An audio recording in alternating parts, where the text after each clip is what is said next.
Salam hormat dan salam sejahtera. Bersama saya Debbie Amanda Padan dalam Berita Pagi Sarawak, edisi Sabtu 6 Februari. Perkembangan banjir di Sarawak. Setakat pukul 9 malam tadi, jumlah penduduk terjejas banjir meningkat kepada 1,071 orang, membabitkan 343 keluarga. Menurut laporan yang dikeluarkan Jawatankuasa Pengurusan Bencana Negeri JPBN, sebanyak 18 buah pusat pemindahan sementara PPS dibuka bagi menempatkan penduduk terjejas di daerah Tatau, Bintulu, Simunjan, Samarahan dan Serian. Di bahagian Serian, sebanyak 11 PPS dibuka bagi menempatkan 779 penduduk terjejas, membabitkan 251 keluarga. PPS SK Tanah Putih antara yang merekodkan penduduk terjejas paling tinggi, iaitu 279 orang dari 95 keluarga.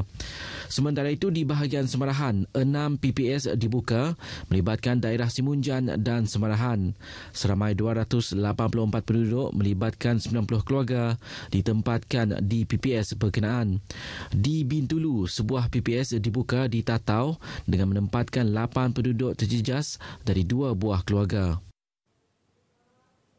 Sarawak merekodkan 4 lagi kes kematian melibatkan jangkitan COVID-19 semalam, menjadikan jumlah keseluruhan kematian meningkat kepada 48 kes. Jawatankuasa Pengurusan Bencana Negeri JPBN Sarawak dalam kenyataannya memaklumkan 4 kes kematian itu melibatkan dari daerah Sibu. Kes kematian ke-45 melibatkan seorang lelaki warga tempatan Sarawak yang berumur 60 tahun. Kes telah mendapat rawatan kecemasan di Hospital Sibu pada 3 Februari kerana mengalami simptom sesak nafas, batuk, demam dan hidung berair sejak 28 Januari lepas. Kes kematian ke-46 melibatkan seorang lelaki warga tempatan yang berumur 95 tahun dan disahkan meninggal dunia pada 4 Februari 2021. Kes kematian ke-47 pula melibatkan seorang lelaki warga tempatan berumur 82 tahun yang telah dimasukkan ke Hospital Sibu kerana mengalami gejala demam. Manakala kes kematian ke-48 melibatkan seorang lelaki warga tempatan berumur 79 tahun.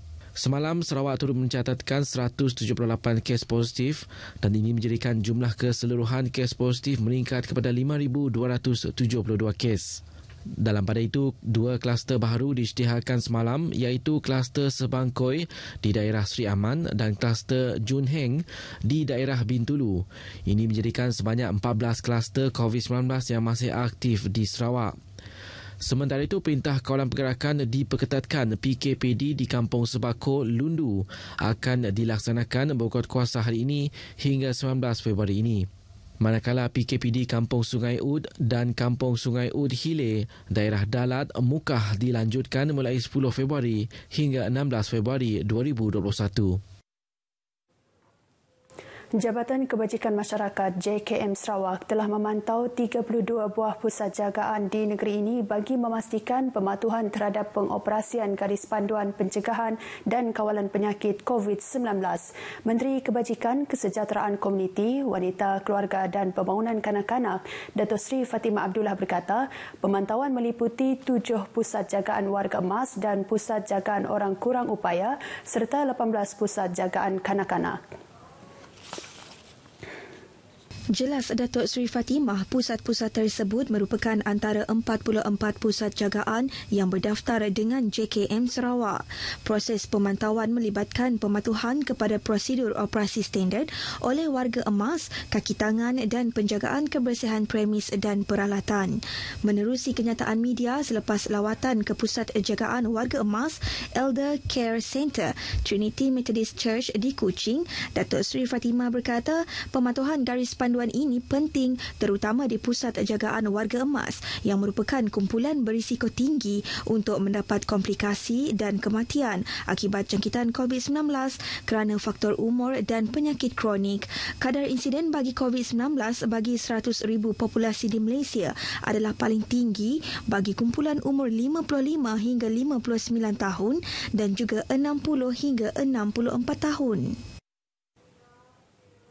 Pemantauan untuk penguatkuasaan Perintah Kawalan Pergerakan di bahagian Sibu termasuk Kawalan Pergerakan di Sibu Jaya memerlukan kerjasama pelbagai pihak. Selain Sekatan Jalan Raya SJR dan rondaan polis, pihak Angkatan Tentera Malaysia juga turut membantu melalui penggunaan drone untuk memantau dan memberi hebahan untuk orang ramai.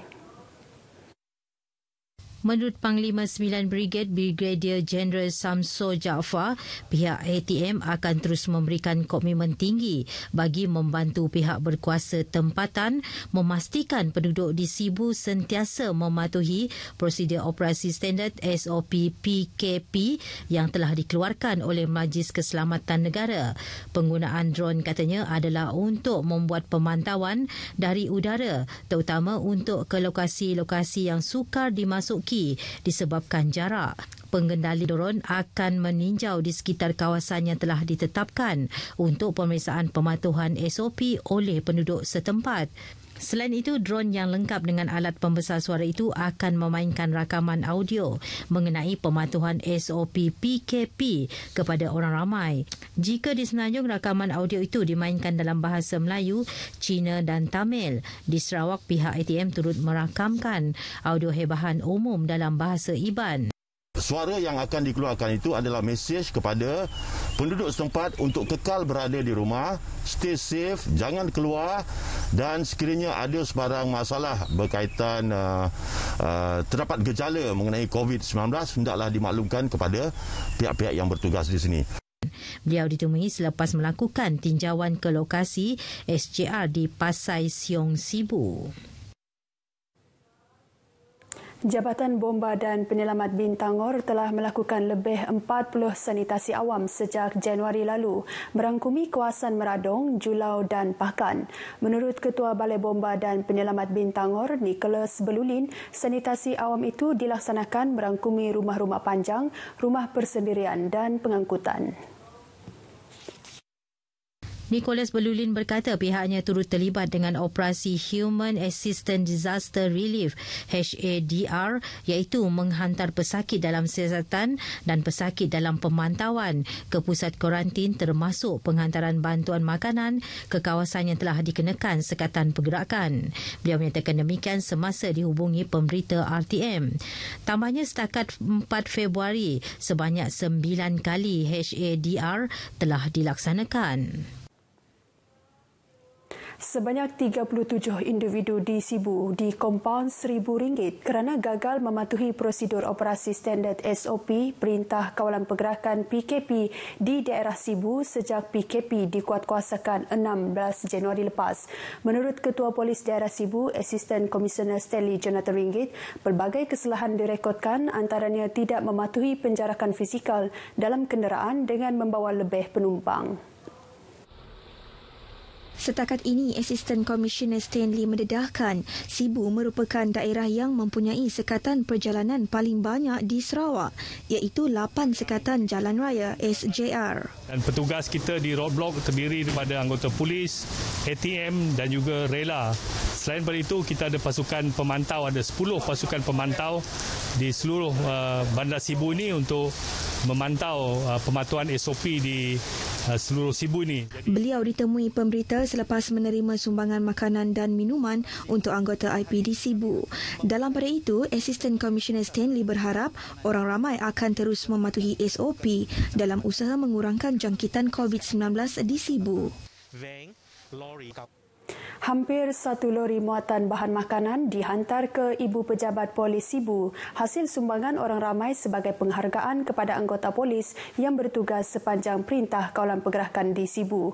Pengurusi Pertubuhan Belia Kebangsaan Bersatu Sarawak Seberkas Pelawan Michael Tiang Ming Ti berkata, program sama juga telah diadakan pada minggu lepas dengan sumbangan diserahkan kepada petugas di Hospital Sibu. Jelas Michael Tiang Ming Ti, program ini adalah hasil kerjasama Seberkas Palawan dan Persatuan Kepolisan Komuniti Sibu. Tapi sekarang orang ramai sudah datang, van, lori untuk menghantar para makanan, minuman, mineral water untuk menterima kepada polis. Itulah sambutan yang memang sangat bagus. Dalam pada itu, Ketua Polis Daerah Sibu, Assistant Commissioner Stanley Jonathan Ringgit yang menerima sumbangan itu bagi pihak PDRM Sibu mengucapkan penghargaan kepada semua yang terlibat dalam sumbangan berkenaan. Sukan berbasikal lasak atau sinonim dengan nama mountain bike sport kini mula mendapat tempat dalam kalangan masyarakat di Limbang. Persatuan Berbasikal Mountain Bike Limbang mengorak langkah membina sebuah laluan lasak sepanjang 400 meter untuk penggemar sukan ini mencuba kemahiran mengharungi laluan sukar dan mencabar. Bagi Presiden Persatuan Berbasikal Mountain Bike Limbang, Muhammad Azmi Mohad, banyak lagi pertambahan laluan yang perlu dibuat untuk menarik minat remaja dan wanita, namun ia memerlukan kos tambahan. Ketika ini jelasnya pihaknya sedang berusaha mendapatkan kos tersebut agar laluan lasak dapat ditambah baik pada masa akan datang. Masa akan datang kami juga memerlukan sedikit bantuan ataupun sumbangan supaya kami lebih menaik taraf sedikit lagi track ini untuk bersikal seperti BMX. Jadi tujuan utama untuk bantuan tersebut adalah untuk menarik minat. Dia menarik minat kepada penduduk-penduduk Limbang, terutama kanak-kanak untuk aktiviti sukan berbasikal. Ketika di lokasi, pemberita RTM mendapati ramai dalam kalangan wanita menyertai sukan lasak ini berbanding lelaki. Bagi Erma Fatina, dirinya mula melibatkan diri dalam sukan berbasikal lasak ini ketika tempoh PKP. Minat mountain bike dalam keadaan sekarang kan kita tak boleh aktiviti berkumpul. So dalam mountain bike ni kita tak adalah penjarakannya dan untuk mountain bike ni kita orang boleh bersenam, mengeluarkan peluh. Cabaran sangat mencabarlah bila dibandingkan dengan lelaki sebab kita akan sentiasa ketinggalan. Tapi kami akan berusaha untuk sama-sama seiring . Selain daripada berbasikal, di laluan lasak tersedia, mereka juga akan ke lokasi-lokasi lasak berbukit yang semula jadi, terutama di ladang-ladang sawit dan kawasan-kawasan air terjun, melibatkan jarak lebih 10 kilometer. Baik, sekian berita pagi Sarawak. Demi keselamatan diri dan keluarga, jangan alpa sentiasa patuhi SOP COVID-19. Saya Debbie Amanda Padan, salam hormat.